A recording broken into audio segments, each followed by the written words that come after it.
Welcome to the final event of the 2023 Adecco Group CEO for 1 Month Bootcamp. You all have made it, finally. For the final 5, you have just one more challenge to complete as we are nearing the end of this incredible journey. Let me reiterate my congratulations to all of you. Again, the numbers are truly staggering. You are the final 10 out of 186,000 applicants. Let's just let that sink in for a second.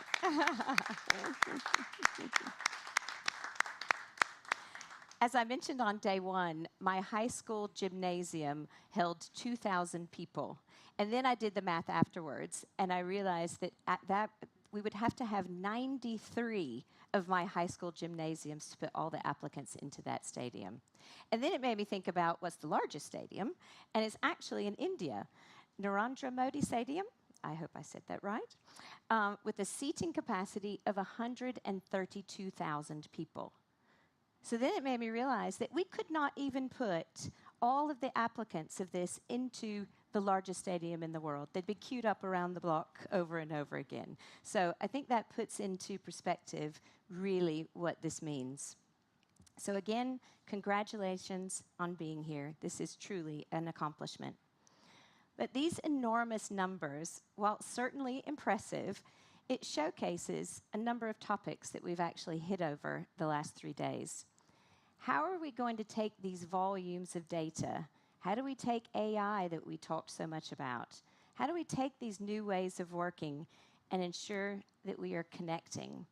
Connecting on the level that we've done today, building relationships, experiences, and harnessing really powerful emotions. It's who we are as humans, and whilst the world has changed, we as people are still just that, people. So, individuals, not numbers. Each of you showed up here vying for this type spot, but you brought so much more. You brought your personality, you brought your humor, you brought your experiences, and your passion to do more and give more. And you've truly showed us that these 3 days. But before I go on, I do want to give some thank yous and some special acknowledgments because there are a lot of them. So sit back and relax. A lot of people go into making this reality. So first and foremost, thank you so much to our amazing film crew and events team. You've not only showed us beautiful Milan, but you've captured it beautifully in the pictures and videos. We know in your roles that there is so much happening behind the scenes that we don't see, but you all truly make it look effortless, so thank you.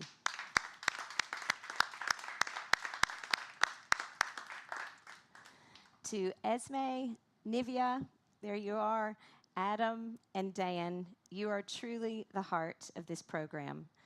From rallying the grassroots in the countries to making the application process and marketing seamless, to getting these 186,000 people down to these 10.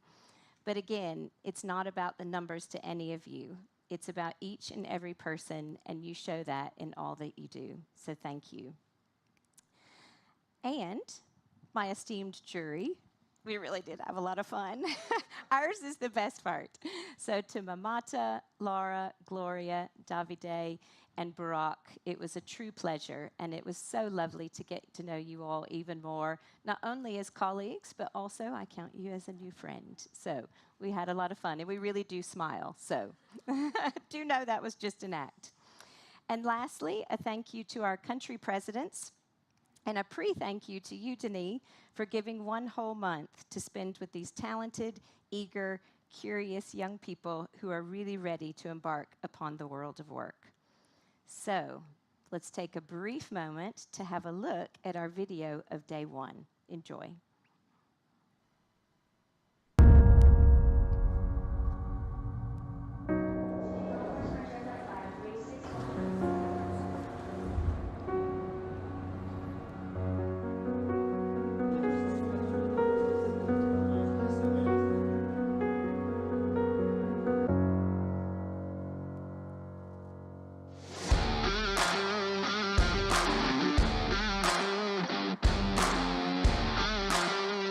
CEO for 1 month is the Early Careers flagship program of the Adecco Group. This is the 8th edition of our global program. Top 10 candidates are all flown to Milan for the opportunity of a lifetime where they get a chance to pitch to be global CEO for 1 month.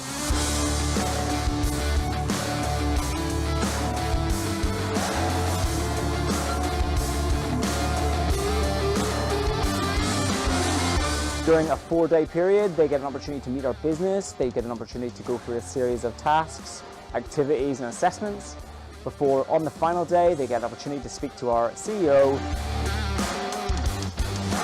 But this isn't just another internship or another recruitment process. This is an opportunity of a lifetime to build connections all around the world across different time zones, understanding different cultures, building your network, and most of all, building friendships with your new finalists as you go through the process.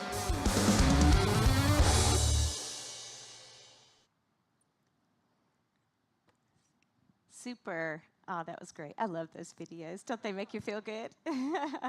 So now I'm going to take a moment just to share a couple observations and thoughts about each of our 10 finalists. So guess who gets to go first? So Leonor, you started off a little bit quiet, but you very quickly found your voice. You took no prisoners in the case study. And we all agree that you need to be in branding, because when we saw your logo for the innovation project, and your resilience is on another level when we heard your story of being caught in a hurricane after you had just learned that you needed to get to university in 2 days. Rather impressive. Laura, our space scientist in the group, I thoroughly enjoyed learning about the trajectory of a satellite. You literally fling it into space, as we learned, and physics takes over. It just keeps flinging and flinging to the next planet. That was, I have to say, I like to learn every day, and I learned. Your project made us all stand up and listen. Your focus on high school students show that you look beyond the here and now. You look not only to space, but also to our youngest and most vulnerable people in society. Simon, there is no question about your purpose and your passion. With people like you leading the charge, I have hope that our society and our world will find answers to climate change. What we loved about your project was that it was truly on the ground. You made it real and tangible. Your kind and infectious personality brings people in, and particularly with tough topics like climate change, you need to use that to your advantage. That is what leading is all about. Ariane, you were the very first person to volunteer in our very first exercise, so no easy task to stand in front of the jury and negotiate, but you nailed it. But you also showed us these 3 days that you are no stranger to new environments and new experiences. I actually heard you a few times talking about meditation like we were doing earlier. And it's your focus on clearing that headspace. It gives you the clarity of direction, and you are laser focused then on your goal. Bouquet, carpe diem. We saw you in the t-shirt and someone said that that is your mantra. Taking that and applying it to your innovation project will truly change people's lives and help them seize the day. I do have to admit that your innovation project slides were amazing. My fellow jury members and I, we are keen for a bit of an upskilling session with you, if that's okay. Don't know if you do that for free or if we have to pay, but we can talk afterwards. Cedric, your ability to connect with people on a truly personal level and fast is a gift. Even during the simulation and case study, you emphasized that you heard people's point of view and you truly listened. And as we talked a bit about the AI, well, a lot about AI, the threats and the fears, it's this focus on true personal connection that you have in spades. Not to mention that we all said you are a born salesman and a seriously smooth negotiator. Ella, it was a delight hearing about rural northern Sweden in dinner. I think this is the best part of this event, sharing different cultures, traditions, foods, and even little quirks. I hadn't quite appreciated that the reindeer there were so short. And the thought of a car driving on a frozen ocean, as you called it, it still makes me slightly shudder. You have a true gift of making conversation and making others feel at ease. This is, as we know, is what we need in leaders of the future. Jacqueline, I said we, the jury, need an upskilling session with Barack on slides, or with Bouquet. Barack. Sorry about that. So I said that we needed to meet with Bouquet on slides, and you are the one that we need a masterclass in presentations. I don't know if you're keen to focus on your law studies, but you would be a sight to behold in the courtroom. Your ability to take a topic and weave a story with a compelling point is a true art form. This is your superpower. Risha, during our AI session, you noted your concern about the divide in society that could be created as a result of AI. If anyone can come up with a solution on this, it's you. I think your brain actually does AI in real time. It was incredible to watch you in the oil case study and the facilitation role that you played. Your brain works super fast, yet you're grounded and you're able to bring others along on your journey. Rafaela, I like to talk about energy givers and energy takers. You are most certainly an energy giver. Your infectious smile and your genuine personality puts people at ease. But you take no prisoners. During the case study as director, you kept your smile, but you held your ground. You don't mince words. You're clear and you're fair and you're kind, and this will take you far. So, a huge congratulations again to all you.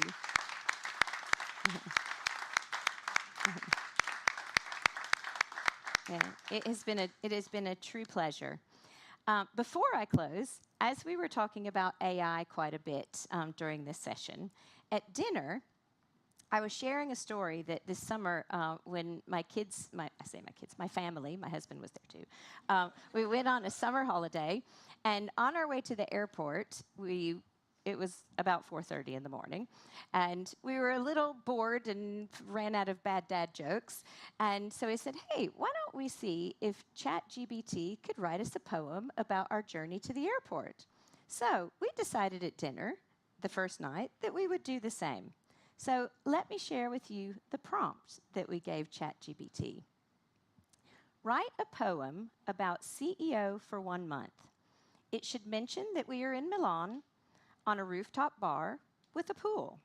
The bar has a beautiful picture with legs on the wall. We're enjoying a red wine called Nero d'Avola. I hope I pronounced that right, sort of. So, what did it come up with? Instantly.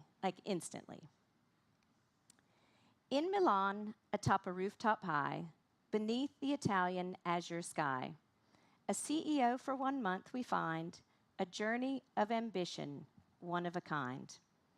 Amidst the city's charming grace, a rooftop bar, an idyllic place.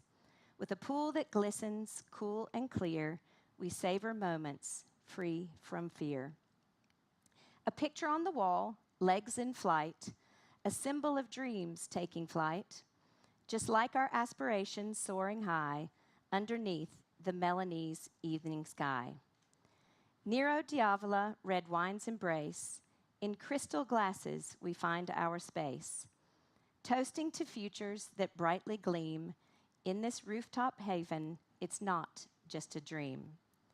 With courage and vision, we lead the way in the CEO for 1 month's radiant display. Milan's charm, a witness to this goal. Together, we rise, heart and soul. Wow.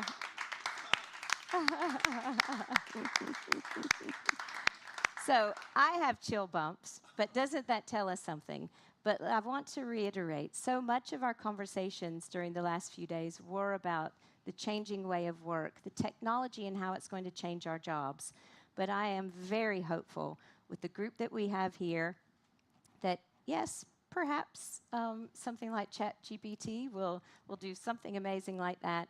But at the end of the day, we're all individuals that are sharing this planet, and it's each of us that will make it a better place. So congratulations again. And now I believe it is time for the intro of the candidates. Yes? Or a video. Intro of candidates. Okay, just want to make sure that I'm in the right order.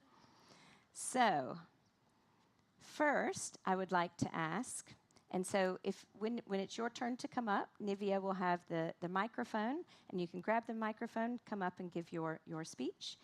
First, we will start with Ariane.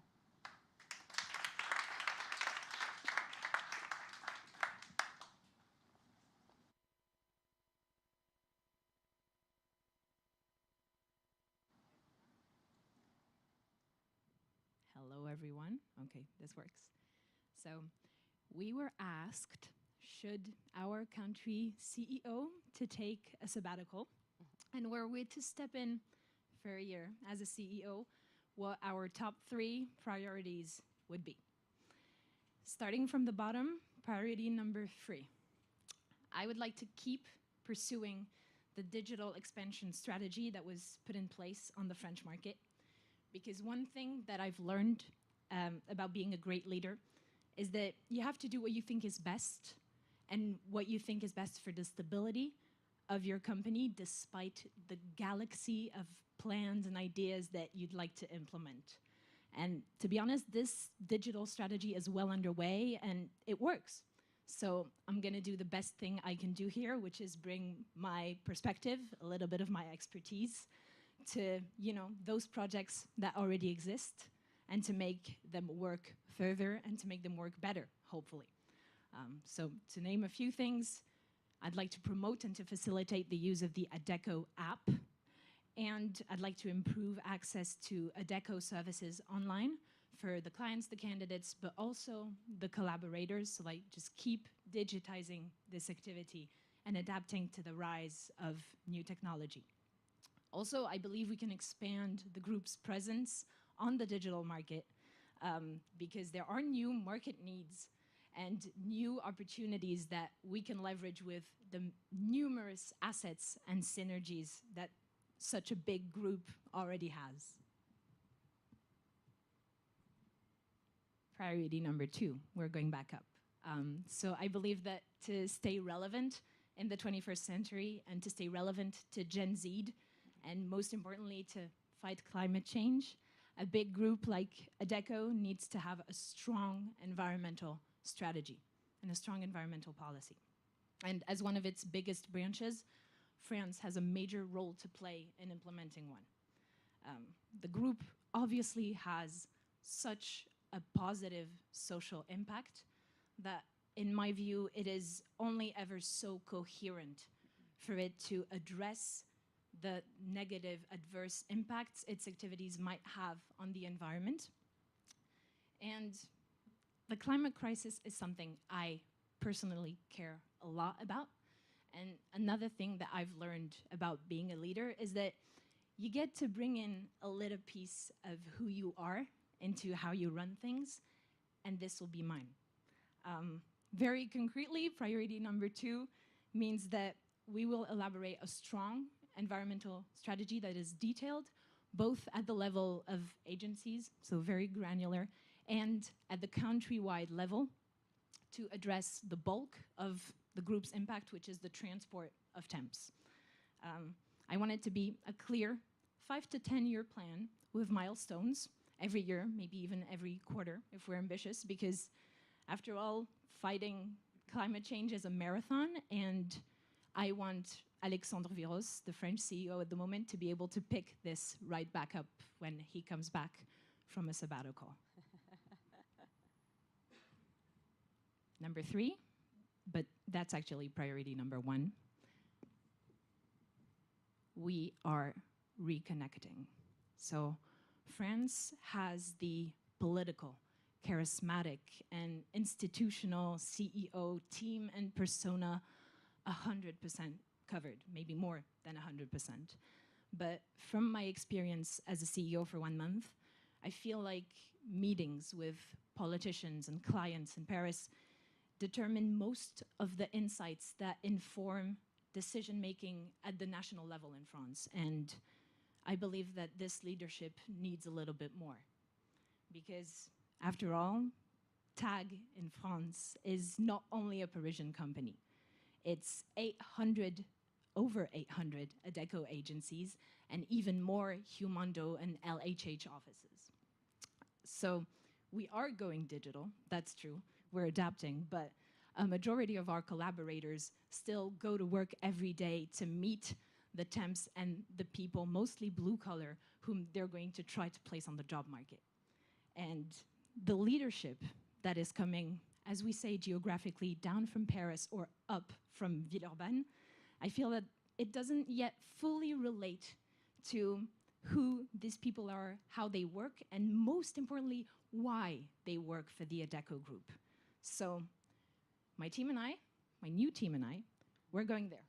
We're meeting the collaborators in the field. We're spending time with them to learn about what they do, who they are, how they do it, but most importantly, about what they need and what they expect from the group as an employer and from me and my team as leaders. And so one last thing I learned about, being a great leader, being a great CEO. Becoming a great CEO, it's not about who you are. It's not about you being a CEO. It's about your company and the people you work for.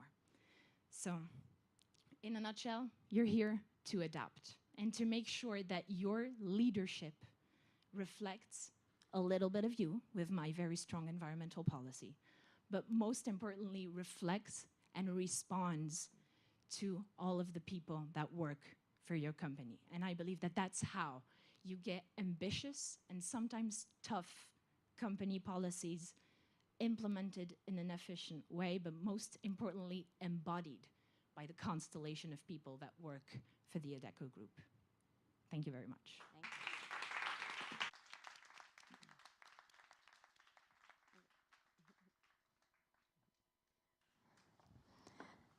So it just dawned on me that if anybody takes sound bites out of this and they just heard that Alexandre Viros is taking a 1-year sabbatical, let's make sure we don't get those as sound bites. But just to reiterate in full what the request was, so that if there is a sound bite, we can verify. We asked the top 5 that they have just completed their CEO for 1 month, in their country, and their country CEO has decided to take a year-long sabbatical. So they've now been asked to come back to their country and actually spend a year now as the CEO in their country, and what are their top 3 priorities. So again, if anybody hears a soundbite about any of our country presidents taking a sabbatical, please know that is not the case. So next up, I'd like to invite Cedric to the stage.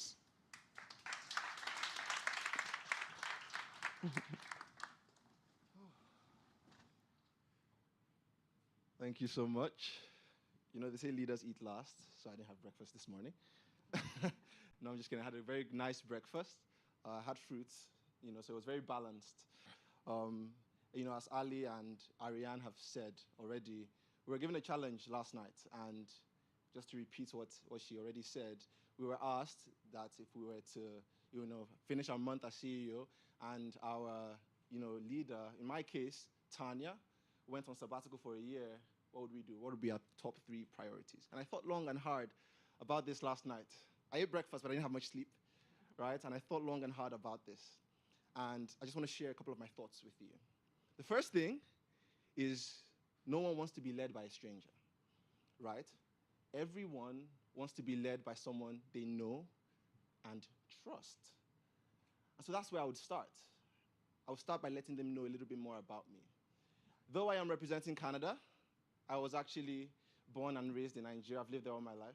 And I actually came to Canada in 2019 for school.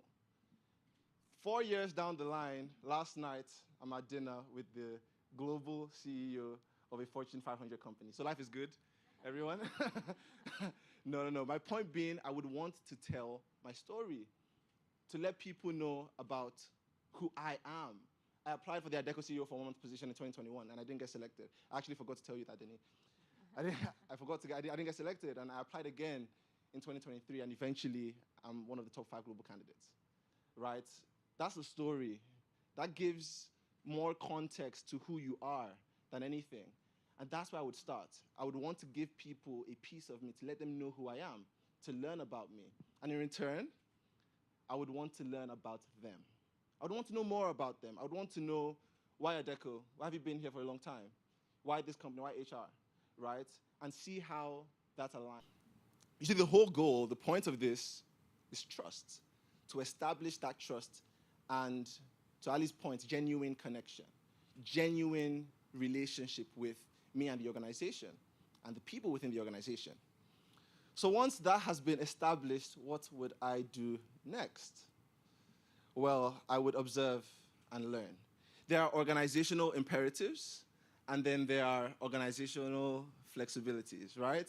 So for example, Adecco is culture is so important to Adecco and the people. No CEO that is coming in will ever touch that.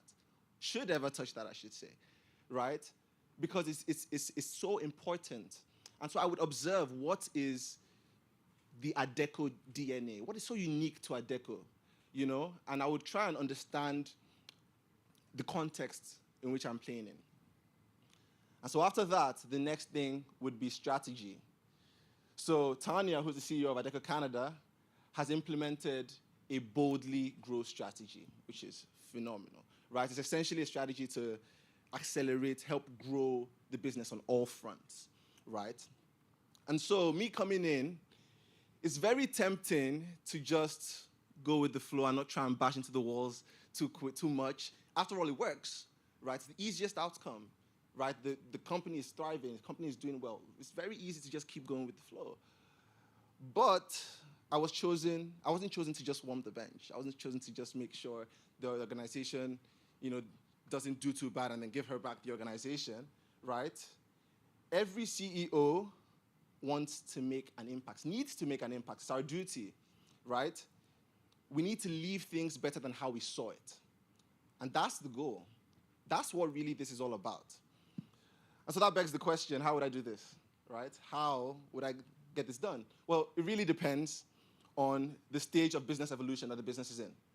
So currently, Adecco Canada is in the accelerated growth and sustainable success phase. So what that means is that in terms of the boldly growth strategy, the question I should be asking is not how do we change direction, because we're headed in the right direction, is how do I take this to the next level? The great analogy I would use is if we're going in the right direction in a Volkswagen, how could I turn that to a Benz? How can I turn that to a BMW, whatever your favorite car is, right? It's how do I get there better? How do I get there more sustainably, right? Perhaps how do I get there maybe even faster, right? Is the point being, looking at our goals, our objectives, is there anything that we could be more aggressive about or more thoughtful about, right? Being methodical, really thinking everything through. And I think that's important. So effectively, I'd be looking at the business with a fresh set of eyes, obviously. However, it is important to note that no one knows the organization more than the people that have been working within the organization, right? So the people within the organization have been working there for years, and me just coming in, it's very easy for me to overturn something that would have been, maybe it doesn't look that beneficial in the short run, but in the long run, it's actually incredibly beneficial. So I would actually lean on my team, the people within the organization, to ensure that everything that we're doing will ultimately lead to the success of the organization in the long run. That's imperative. And so to sum everything up, in summary, I would eat a huge breakfast. No, okay, I'm just kidding. No. I would share my story. I would want to learn more about the story of the people within the organization. I want to learn your story. I would take the boldly growth strategy to another level, and I would lean on the support of my team to help us achieve that. Thank you so much.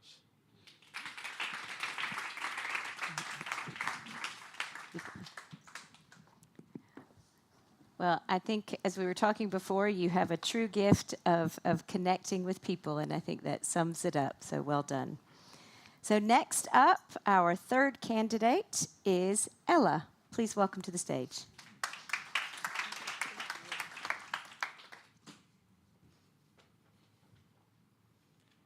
So, hi everybody. Thank you so much for this opportunity to present to everyone here. I'm very thankful for that.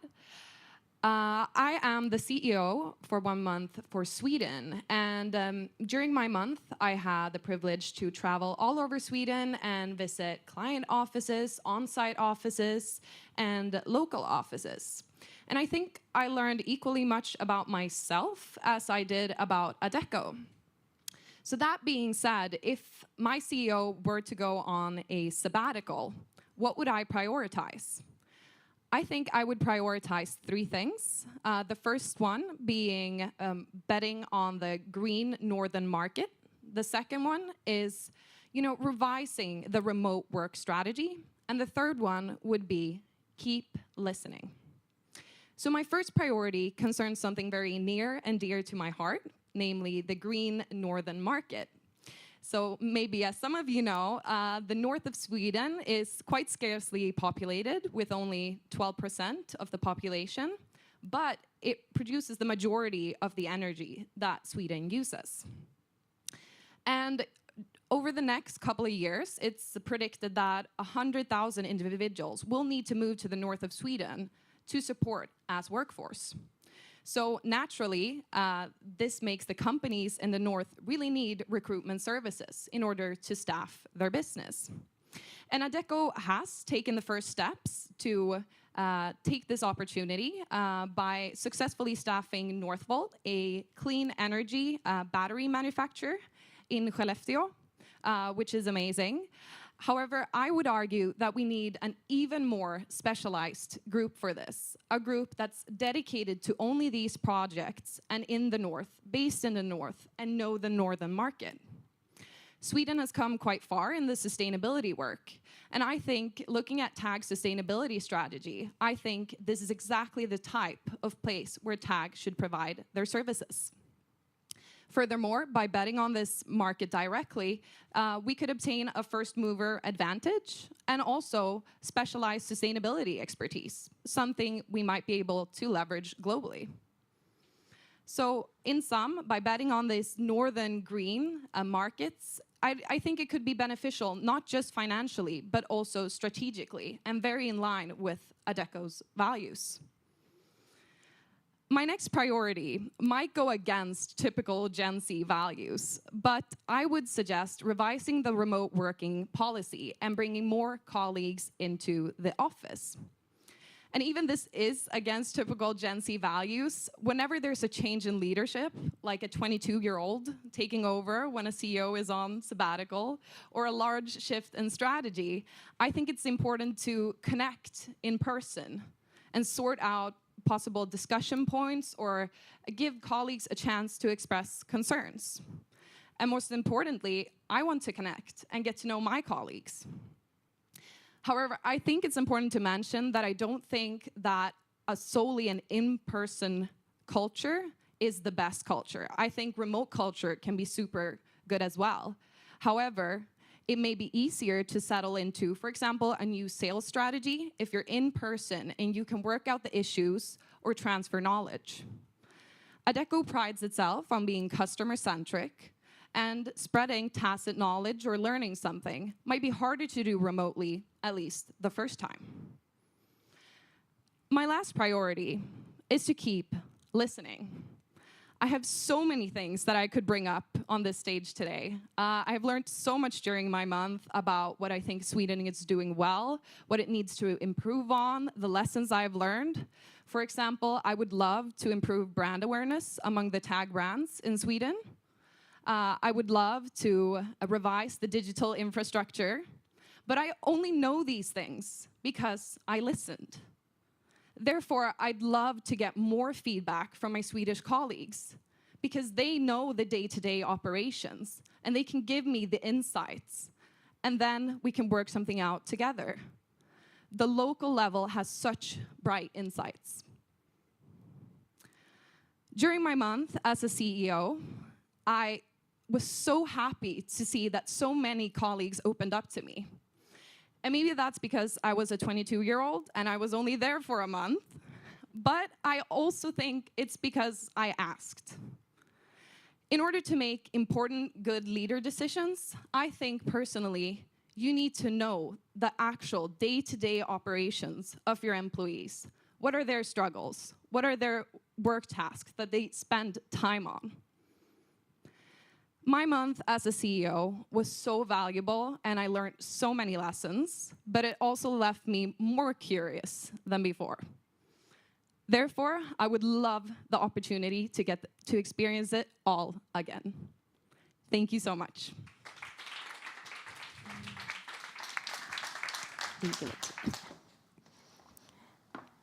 Thank you, Ella.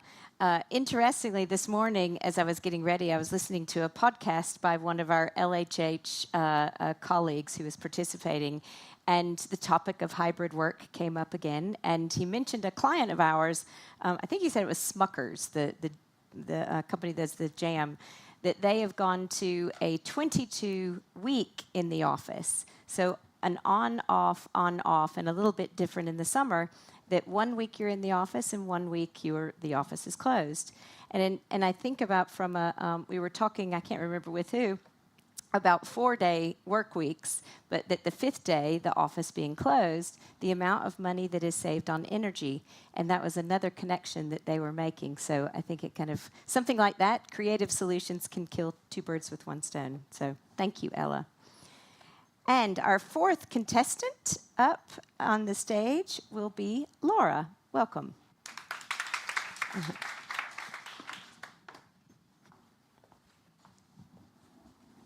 All right. Hello, everyone. It's such a great pleasure to be here again, having a chance to speak to all of you.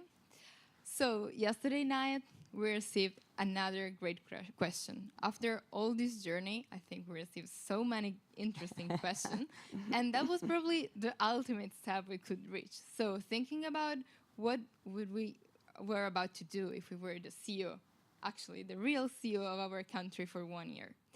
So I started thinking yesterday night about the answer. I wanted really to come here with my top 3 priorities and have a great list of a business plan.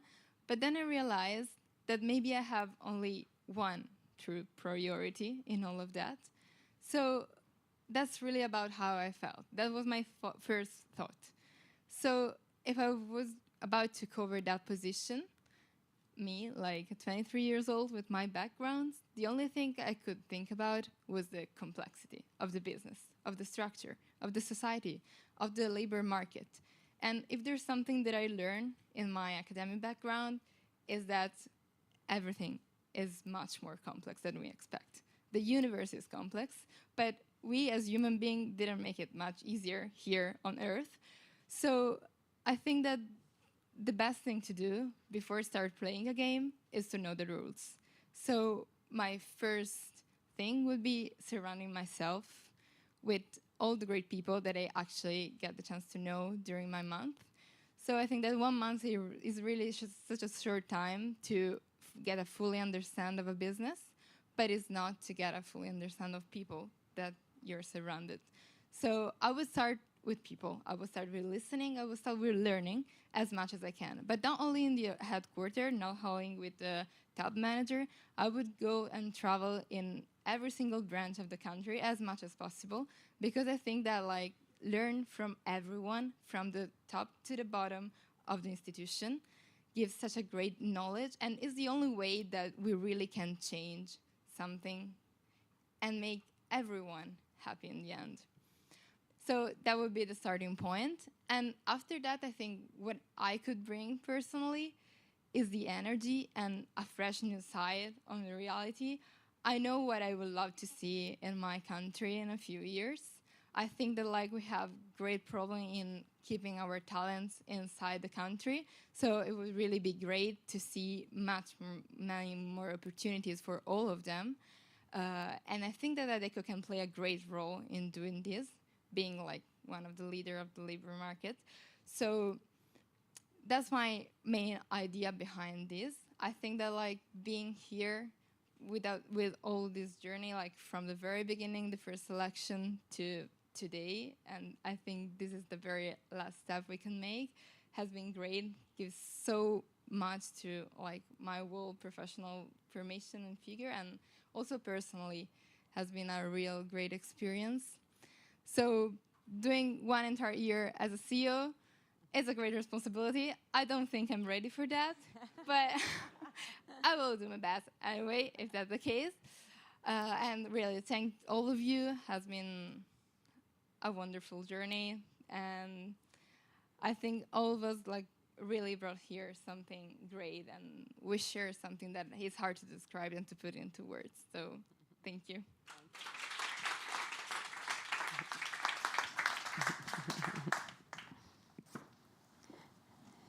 Thank you, Laura. I think the complexity piece, it was really interesting when you did the when you all did the one project where you each played a part, and we talked a bit about how something can look very simple on paper or at face value, but when you get under it, that's when the complexities come out. The personalities, the personal agendas, the connecting the dots that you don't know. If you do one thing, it's going to have consequences five things down the line.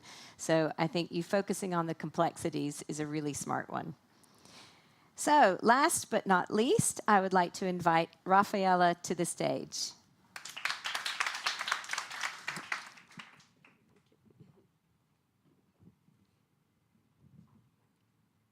Hello, everyone. It's always hard to come last after so many inspiring speeches, but I would like to start thanking for the opportunity to be here and for the opportunity to step in the shoes of André, a very remarkable CEO that I have, that I care about a lot since our time together.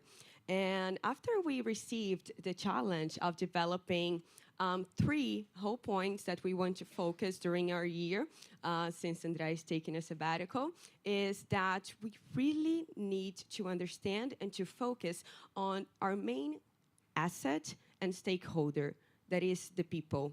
So when I started to think about that and actually try to build a strategy behind it, I knew that different from the other countries, the other representatives that we had here before, in Brazil, we still have a very developing market when it comes to HR. So what can we do in Adecco Brazil so we can transform that situation and we can increase the brand awareness about Adecco and increase our action towards the whole country? So the first thing I thought about doing is that I thought about connecting to that is the fact that also in Brazil we have a culture of negotiating, especially when it comes to subjects, to topics, to services that we're not so used to. We need to negotiate with people that we know and with people that we trust. So based on that, I think the first strategy that I would use is to open more branches in Adecco Brazil. So in that way, we can actually spread ourselves across the country and we can have more people that they know, they trust, and they understand to actually explain to them what the HR market is all about. So in going that way, we can make not only increase our market share, but we can also increase the market as a whole in the country. The second point that I thought about a lot, and it also connects directly with the first one, is that Adecco is very proud of its culture. So one thing that I would definitely do in Adecco Brazil is to invest even more in our organizational culture so we can conquer more growth. And what do I mean by that?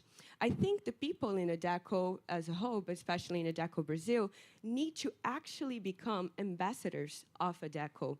So if we have almost 8,000 people working for us as employees and as associates, why not these people that know mostly about the business, that understand our market and understand what we're doing, why aren't they the ones being the advocates to actually speak about this market and make more awareness awareness about it in the country. So what I mean by that is that we should develop an initiative, we should develop a culture that brings to people kind of an ownership feeling when it comes to Adecco. I think in that way we can really increase the brand awareness and also gain more market, gain more clients, and connect with people as a whole. And other fact is that if we have this ownership feeling, we also get more pride and we also get more connection and more engaged to the company. And lastly, but not least, something that I have been saying throughout my whole experience in CEO for a month is how important it is for big companies like Adecco to actually stand in a row when it comes to ESG initiatives. So I think we all understood by now, like I think it was well said by everyone, that is important for a big company to actually stand up and do their part when it comes to ESG and when it comes to corporate responsibility. So I think we also have a chance in Adecco Brazil as a company that is growing and that has much to conquer to become local pioneers and influence the market as a whole to become even more aware of how much we can impact the environment, how much we can impact the people around us, giving them the opportunity to thrive. And by the end, when I was thinking about these 3 initiatives, I also thought that we, as the biggest employer in the world, we are actually shaping the world of work towards the future. So I think when you are sitting in a leadership position, a very big leadership position, it's always important to keep inspired and keep your mind to where you're going and why you are doing it. So I think we really have to think about the fact that we are giving many, many people the opportunity to bring income to their families, to finding their own purpose in life, and to actually connect with the global ecosystem of opportunity. And keeping that in mind would definitely make my year as CEO in Brazil much better. Thank you.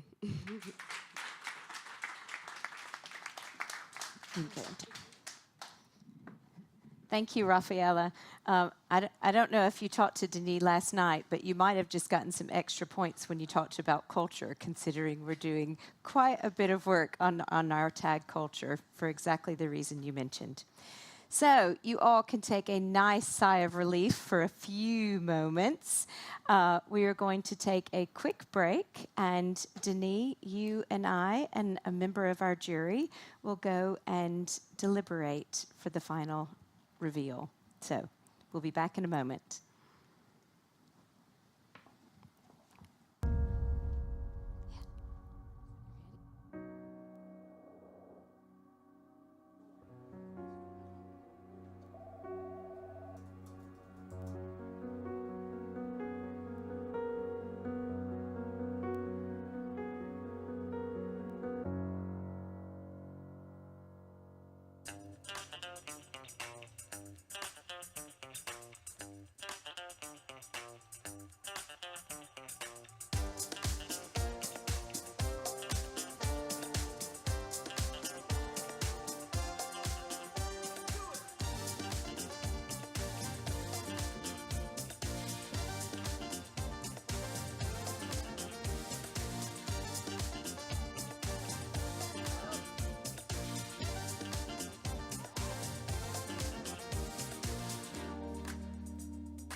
So, welcome back after the break of deliberation.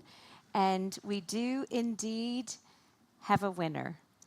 So, for the 2023 Global Boot Camp of the Adecco Group, CEO for 1 month, I would like to invite our real CEO, who's not going on sabbatical. I hope not. Well, you have plenty to take over. So, Denis Mechuel, I'd like to welcome you to the stage. Thank you. All right. I guess it's a moment that some of you have been waiting for, right?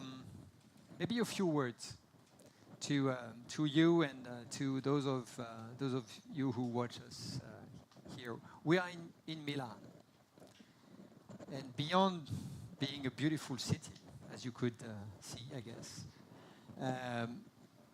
Milan is a very important place for the group. It's in Italy, and Italy is a fantastic business in the group, where we have our 3 business units. We have immense, talented teams, and teams that have fertilized the group over time.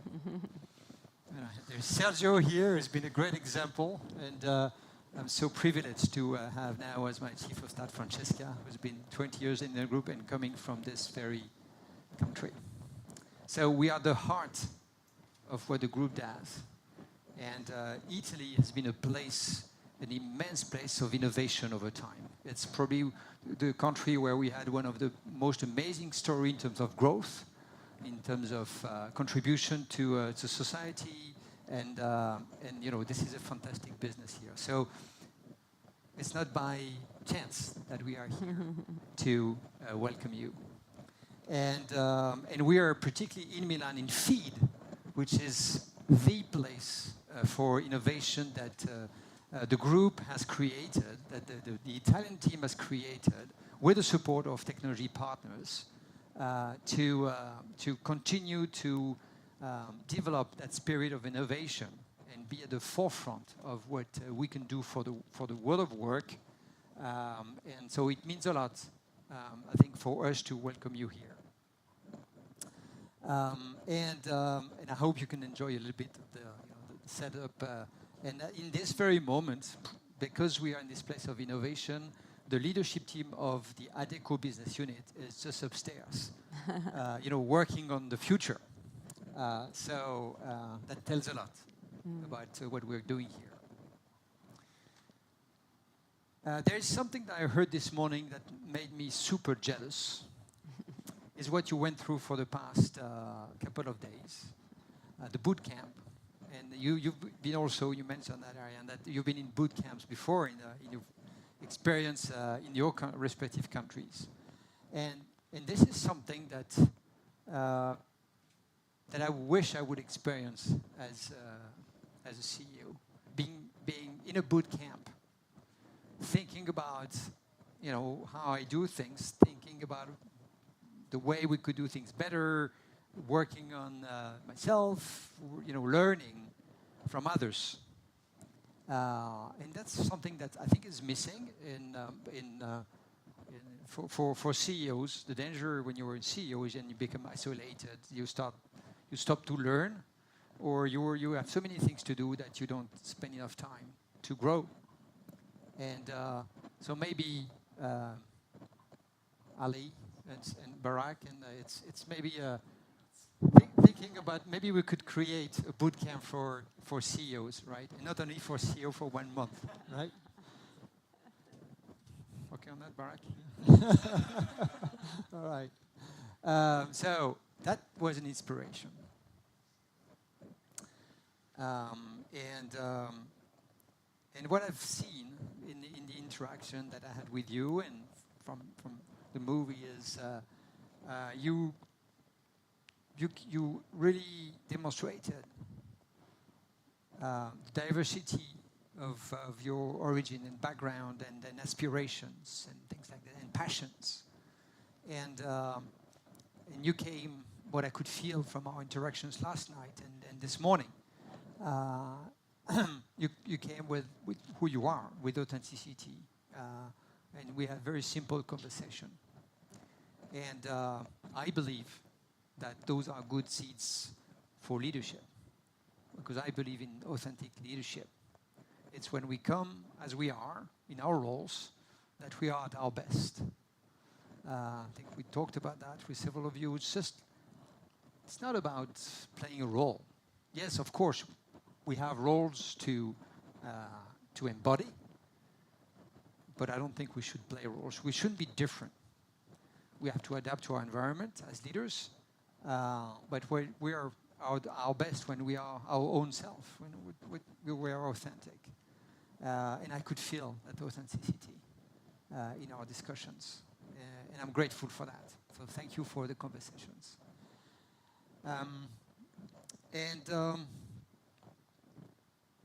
That reflects the diversity and the richness that you represent is very aligned with who we are. We are a company of people. People are our only assets.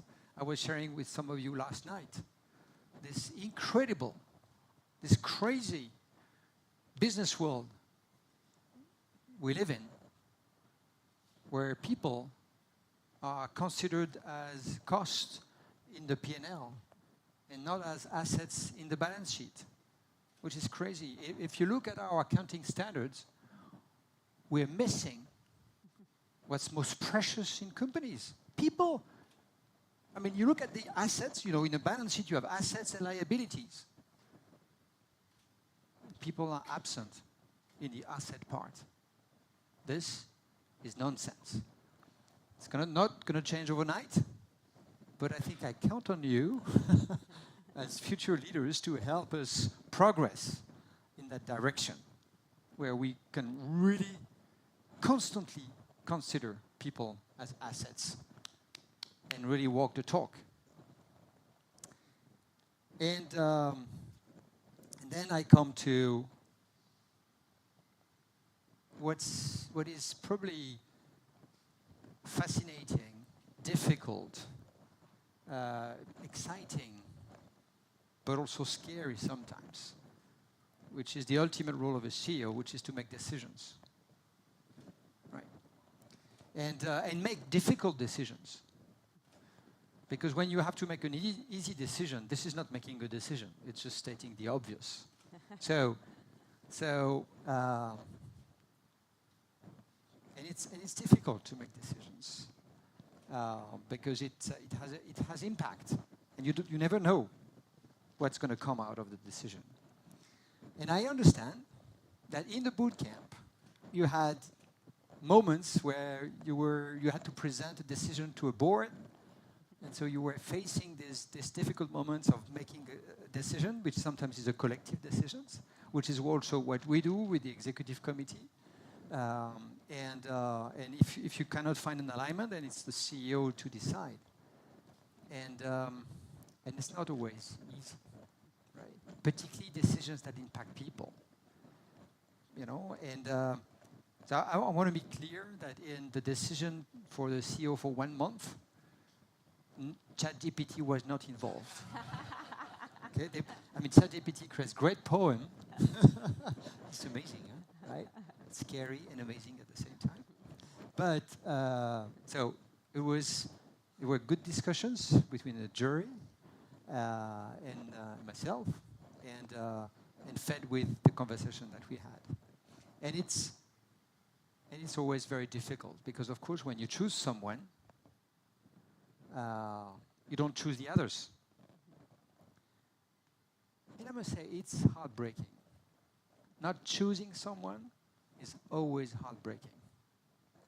And what matters a lot for those of you who have not been chosen or will not be chosen, even though it's personal, don't take it personally, right?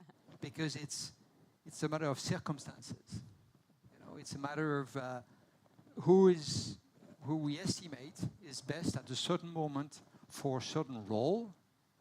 Doesn't mean that any of you wouldn't fit for the role in another moment, in other circumstances. So maybe it's an advice for you in the future, whenever for some reason you're not chosen for something, don't take it personally. Reflect on it. Reflect on why maybe you couldn't get the job or get the role or get this opportunity. But take it as a moment of learning. Take it as so this is a challenge. Huh? Take it as a gift, right? Because it's what do we make from decisions that impact us, which reveal what we are capable of. There is this great sentence that I love from Carl Jung, who is, as you might know, is a renowned psychiatrist and psychologist. He said, we are not, or I am not what happened to me. I am what I choose to become. I am not what happened to me. I am what I choose to become. Right? Take it. Reflect on it. This is gold.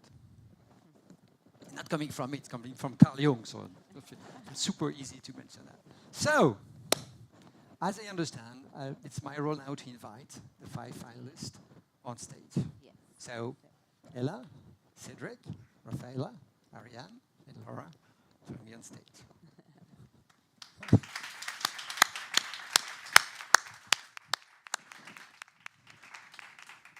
And I want to, for those of you, Simon, Ribar, and Jacqueline, and Bouquet, and Leonor, I want to thank you for the conversations we had last night. Same thing, we had to make the choice of 5, the top 5, but I appreciated our exchange. And I know you will do great in the future. So I want to thank you for, having made it to the final 10. And of course, wish you the best. I think you deserve a round of applause. And that's the exciting moment. And I know it's it's been 10 minutes, it's been speaking, right? But I want to, again, to thank you for the conversations we had this morning. And that's the heartbreaking moment and the exciting moment. And really take it as take everything as a gift. So, the 2023 CEO for 1 month, global CEO for 1 month, we've chosen Ella.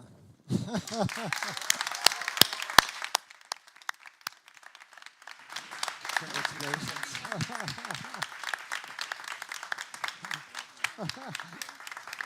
Thank you, Cedric. Thank you, Raphael. Thank you, Ryan. Thank you, Lara. Wow. So, okay.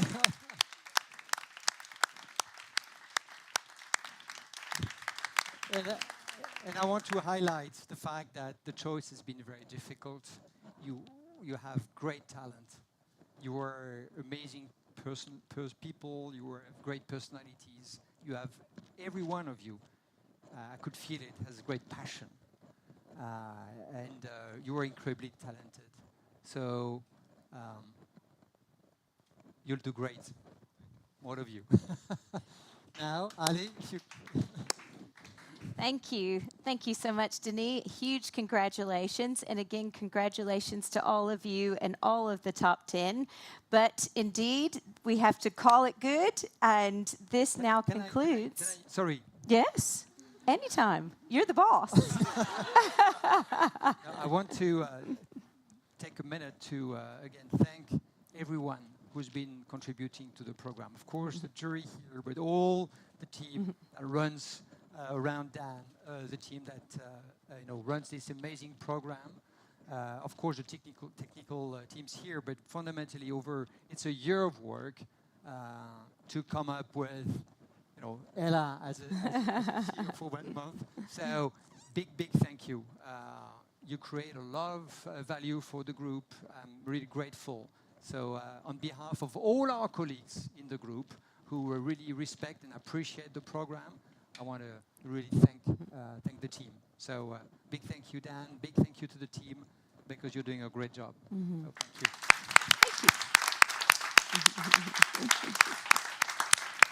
So that really does conclude this wonderful event. So I would like to bring to a close our 2023 Adecco Group CEO for 1 month, and that's a wrap. Thank you.